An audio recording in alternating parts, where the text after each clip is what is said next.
Zone moi breaking news. Rot felanu bivan ram chuang chuan zone moi video khang viral thun changa cyber crime a FIR a thelu ta tukina zone moi fa pai min ron phone an chung ko do dan angle min ron ngen angin FIR hi thelu ni zone moi video du tak lo tak social media site khanga viral hi tholai te no pang te mu ta na thalo tak le an ham ang zong pop min chia theina ni wangin social activist bivan ram chuang hian avei hle ni bivan ram chuang hian zone moi mi mal nuna chuan soi phak kan nei do nima sila kan tholai te no pang te nun khoi sol thei video thalo tak viral hi ti to wat atul ti asoya mi pui te po tang tanga thokho turin min nge na ni social media Facebook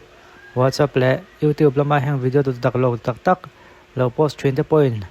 post lo ham turin min ngen bok ni Selship NGO MHEP lam te point police ten zone moi chang thu hi atulanga mlak turin an local hova counseling po nei ni se antini tin women commission lampo an ron in rol buke he thil hi athazo na kal to be seida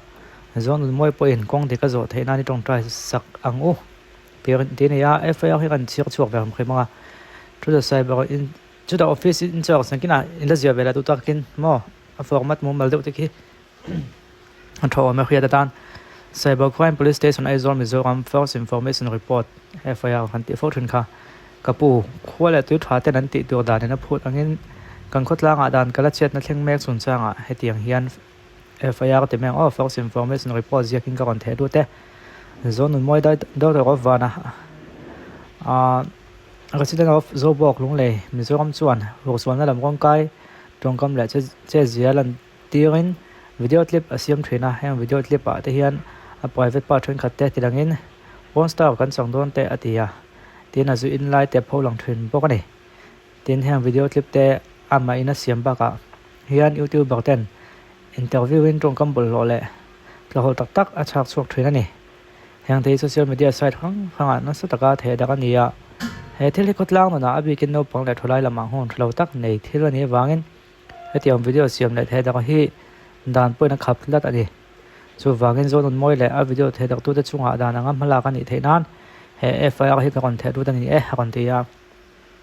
hei hem bo chu chuanin a video post dak tu te po delete tu kan me kan request sub ka nga ke ta ki chu ka delete ka upload manglawa ma ko chu ka Facebook ko la hem pa real ka Facebook ko real sa hem pa ka da via hei hi chu ka han delete ve me ke po heti anga thun kal tak sia chuan ni hei kan han delete anga real sa hin kalo siam ve a ti da wa chun YouTube pa chun ka ti poka khata chi ro kha me ka ti na khan me ya kalo ti pala din chun du da na kina information te pakal dong tu ngai la ka kon ti chan jok ta ka chu ti khanin thu tha ka khata o ka be ka bo ta vek mai em po chun se zone moi kan lo ti chhin hamo tu khan FIR the du ne thun khatin man nu ne boy na tu om lo ha kon tin ti mai theya ma ko chu ram pang ngot ni lo wa cái mà hen cái tivi không phải mềm lệ thằng nào hú cái tivi cái tivi có cái gì đâu ạ cần anh xin nghe call bo mà hen cái đạo về lâu ta kinh đi chú cái mà cái này đâu cái mà cái này đâu biết cả các cái email rồi mình gặp ya hè thì cho còn thành trong hàng cái support bắt lâu các cái có mà này bên anh cho đọc sinh bút chân té thì mấy thế tuần nô té còn đọc thêm trong các cái email rồiไปไม่ยามเราเอ็กซ์สิเราเฟียดเราก็ในแต่นี้ก็ชวน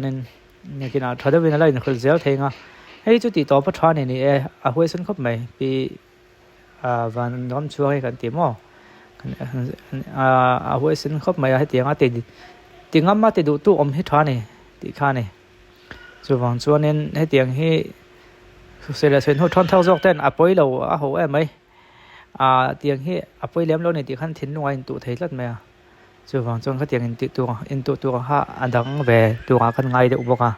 ti kha tun tu ma ka kon ti chua thai chu ni se hin benga ti wa be sei